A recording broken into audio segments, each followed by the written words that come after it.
Πού να ξέρω το ρύζι τι είναι. Ποιος το ξέρει τάχα. Δεν ξέρω το ρύζι τι είναι. Ξέρω την τιμή του μονάχα. Τι είναι στα αλήθεια ο άνθρωπος. Πού να ξέρω ο άνθρωπος τι είναι. Ποιος να το ξέρει τάχα. Δεν ξέρω ο άνθρωπος τι είναι. Ξέρω την τιμή του μονάχα.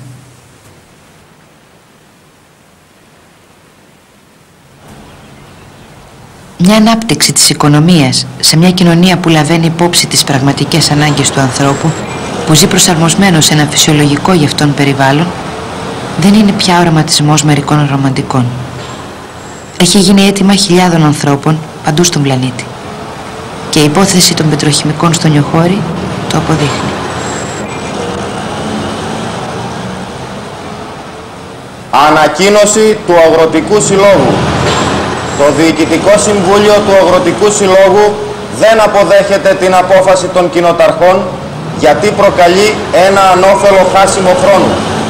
Και ο νομάρχης και η κυβέρνηση δεν θα δεχτεί το αίτημά μας που είναι να φύγει η αστυνομία και οι ελευμέδες.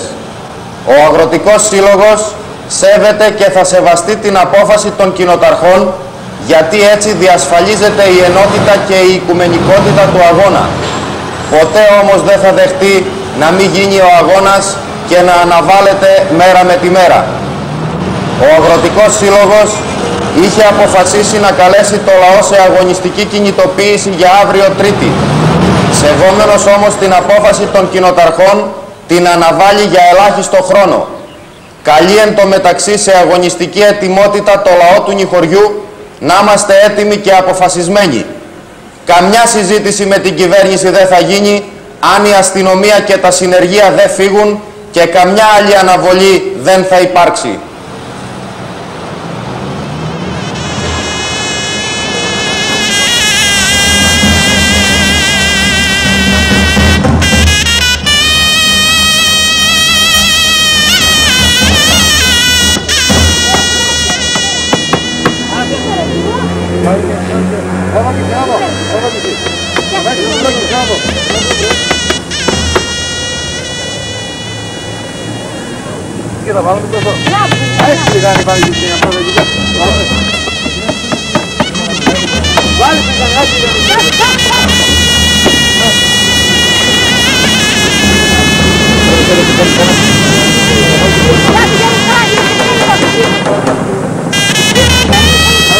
Ενώ ο λαός του Νιοχωριού κινητοποιείται, βρίσκει κάθε είδους εμπόδια. Η πλειοψηφία του Κοινοτικού Συμβουλίου Νεοχωρίου που είχε εκλεγεί σε άλλη φάση, τάχθηκε με την κυβερνητική γραμμή. Ο πρόεδρος της κοινότητας, που είχε χρηματίσει πρόεδρος και δικτατορίας, ήταν υπέρ της εγκατάστασης του πετροχημικού και μάλιστα υπέδειξε την Μπούκα σαν τόπο κατάλληλο.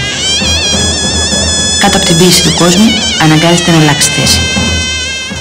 Με την υπαρίθμη 2 απόφαση του Κοινοτικού Συμβουλίου, είπαμε ξεκάθαρα ότι δεν θέλουμε τα πετροχημικά. Όχι κατά πλειοψηφία, αλλά σύσσωμο το Κοινοτικό Συμβούλιο πήρε απόφαση ότι δεν θέλουμε τα πετροχημικά. Χωριό μαζί με το Αγροτικό Σύλλογο. Όλο τον Νιχωριτών η αγροτική κινητοποίηση αυτή. Αυτή δεν είναι τίποτα. Αυτό προβάλλεται. Ενώ άλλοι βάζουν μπροστά τα σώματά τους, αυτός αυτό προβάλλεται. Είναι λάθος αυτό. Τίποτα δεν έβαλε. Απλώς είναι πίσω στα παρασκήνια και είναι υπέρ των πετροχημικών. Βεβαίως, ναι. Όταν τσακωνόμαστε όλοι οι δήμαρχοι και οι πρόεδροι της περιοχής για την εκβιομηχάνηση της περιοχής του καθενός. Κούνια ψικούνα ήμουν αυτό. Θα τζαλάξω με τα φώτα εδώ πέρα. Θα χυθεί αίμα. Μόνο αν περάσουν πάνω από τα πτώματά μας, τότε θα γίνουμε.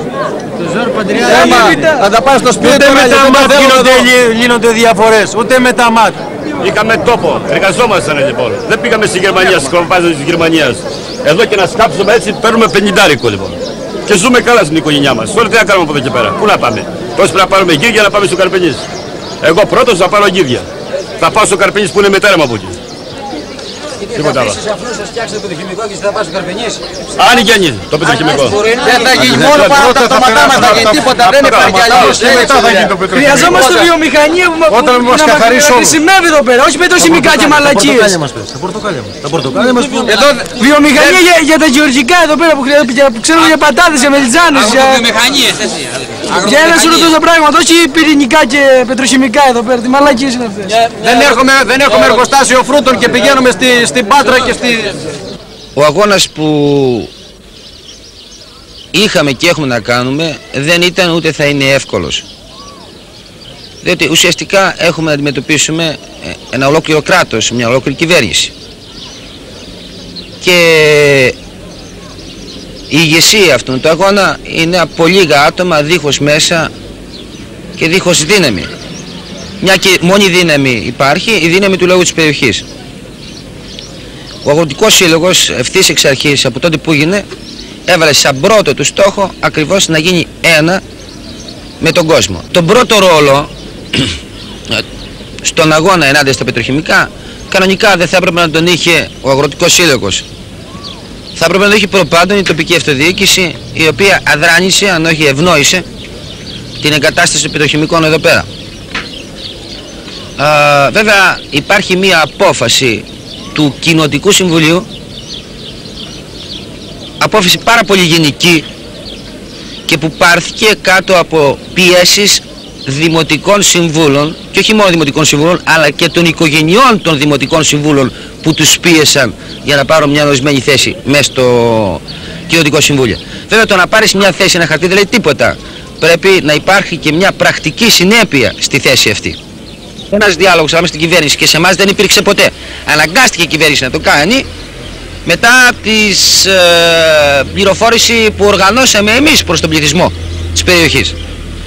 Αλλά και μετά αυτή την αντιπαράθεση που έγινε ανάμεσα στην κυβέρνηση και στους υπαλλήλους της ΕΛΕΒΜΕ και σε δικό μας επιστημονικό προσωπικό,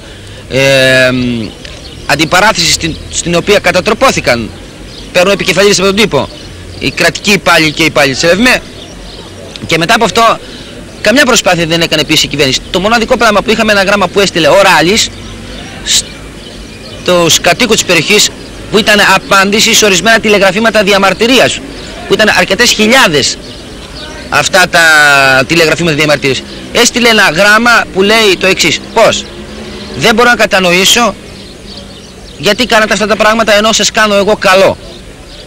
Έτσι. Και ναι μεν εσείς λέτε πως δεν έχετε ανάγκη από αυτά τα πετροχημικά, αλλά υπάρχουν άλλοι που δεν είναι τόσο πολύ προνομιούχοι, μάλιστα μεταχείριζετε αυτή τη λέξη, σαν και εσάς, άλλοι συντοπίτες από την Ανατολοακανανία που θα βρουν κάποια απασχόληση. Αυτό είναι μεγάλο παραμύθι που λέει ο Πρωθυπουργός, διότι ξέρουμε πως την πρώτη δεκαετία τα πετροχημικά θα απασχολήσουν 300 άτομα, από τους οποίους οι περισσότεροι θα είναι τεχνικοί. Εντάξει, σώζεται η Ανατολοακανανία με 300 άτομα ή και μάλλον με λιγότερα από 300 άτομα, γιατί οι περισσότεροι θα έρθουν από άλλες περιοχές. Θα είναι χημικοί, μηχανικοί και τέτοιοι άνθρωποι. Γι' αυτό ακριβώς είναι ένα παραμύθι. Και δεν μπορεί, ας πούμε, για την απασχόληση 300 ατόμων από την Ανατολοακανανία να καταστραφεί ένας τόπος που είναι ευαίσθητος στις επιπτώσεις ενός τέτοιου συγκροτήματος. Λοιπόν, αλλά και πάλι αυτός δεν είναι διάλογος. Δεν νομίζω ότι μπορεί να έχει τη μορφή ενός διαλόγου, ένα γράμμα. Πέρα από αυτό, μαθαίνουμε παρασκηνιακά ότι ο Ράλης είναι πάρα πολύ τσαντισμένος με τη δραστηριότητα δική μας. Εμείς πάντως, εν πάση περιπτώσει, δεν έχουμε να κάνουμε κανένα διάλογο με την κυβέρνηση. Ή παίρνει τα ΜΑΤ και σταματάει τα έργα και αρχίζουμε μια καινούργια αντιπαράθεση, ή αν θα πάρει τα ΜΑΤ από εδώ πέρα και σταματήσει τα έργα, αντιπαράθεση καμία δεν υπάρχει. Και ευθύς εξ αρχής, μια και η απόφαση της κυβέρνησης ήταν τόσο πολύ αυθαίρετη, δεν ζητήσαμε κανένα διάλογο με την κυβέρνηση. Στην αυθαιρεσία απαντήσαμε με τον αγώνα μας και φαίνεται πως μέχρι στιγμής ο αγώνας μας στέφεται με επιτυχίες. Πέρα από αυτό όμως, ανάλογα με τις μορφές βίας που παίρνει η κυβέρνηση, αντίστοιχες μορφές βίας πολύ πιο έξυπνες παίρνουμε κι εμείς. Βλέποντες και κάνοντες δηλαδή, αλλά η βάση είναι πάντοτε μια η βάση. Είναι η ενότητα και η αγωνιστική κινητοποίηση του λαού. Ένα σημείο είναι αυτό. Το δεύτερο σημείο είναι το κίνημα αλληλεγγύης που πρέπει να δημιουργηθεί γύρω από αυτή την ενωτική και αγωνιστική κινητοποίηση του λαού της περιοχής.